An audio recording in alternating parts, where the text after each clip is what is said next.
In this video, the interactive teaching method of a town hall meeting will be presented. This activity helps students better understand the role that citizens can play in communicating their views to public officials. Students can also explore a public issue from multiple perspectives in order to better understand the complexity of the issue so that they may reach an informed view of their own. At a town hall meeting, individuals are offered time to make statements to elected officials or public representatives. If individuals do not take advantage of this opportunity, policymakers may make decisions that the individual is not in favor of, and an important opportunity to participate in one's democracy is lost. Many important skills can be strengthened through participation in this activity. Students practice forming a position based on available information, and they practice looking at an issue from a specific perspective. Other important skills that are practiced are the ability to articulate views, to listen to others, to evaluate positions, and reach compromises. Important dispositions that can be fostered are the recognition that many diverse perspectives can be held on the same issue, that people's views are often shaped by their position related to an issue, a willingness to listen to and consider diverse perspectives, civility, and an appreciation that public discourse can lead to deeper understanding of issues, and that policymaking often requires compromise are other important dispositions that can be fostered. To conduct a town hall meeting, you must first select an issue of public concern where there will be diverse perspective. Students may need some background information on the issue. Therefore, it's a good idea to provide students with newspaper articles or reading materials about the issue. Before you begin the activity, students should understand the role of a town hall meeting in a democracy. If they don't already have this knowledge, it will be important to explain this function and how attendance at a town hall meeting is an important way for citizens to communicate with public officials. Next, you assign roles to the students. The assigned roles should represent individuals or groups in the community that would be concerned about the topic selected and who would have diverse opinions. For example, on the topic of building a new publicly funded highway, some of the views to be represented would be construction workers, environmentalists, people who live near the intended site, and so on.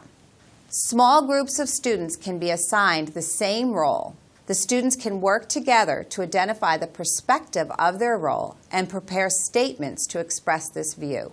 Speakers will be allowed the same amount of time to speak, which is generally 3 minutes. A few students will be assigned to act as the public officials who will officiate the meeting. Their job will be to lead the meeting and listen carefully to the citizens' statements and ask questions for clarification.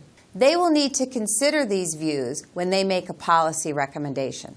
If additional roles are needed, some students can be assigned to play members of the press. Their job would be to report on the meeting. Before the activity, allow time for students to prepare for the meeting based on the role they have been assigned.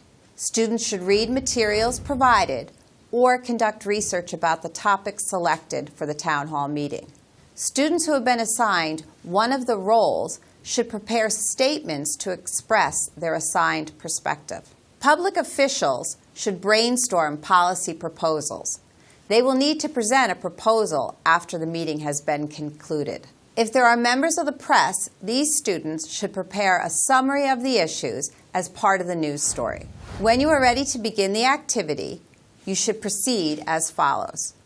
First, the public officials should be seated at the front of the room facing the audience. One of the officials should call the meeting to order, state the purpose of the meeting, and announce the order of speakers and the time limit for each speaker, which is typically 3 minutes. All of the students should be given an opportunity to deliver their prepared statement.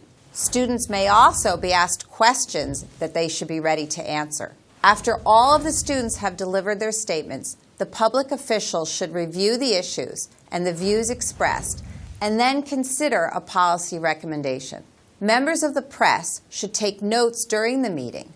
When the meeting is over, the press should prepare a written or oral summary of the event as a newscaster would. When the activity has concluded, the instructor may lead students in a discussion about the activity. Questions can be used to prompt the students to reflect on their learning, such as, did you personally agree with the perspective of the role you were assigned?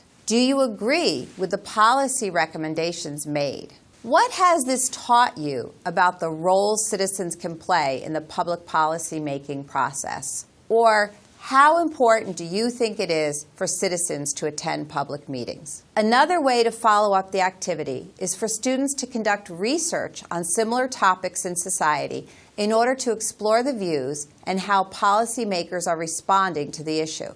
This might encourage students to become active and express their opinion on the issue to public officials.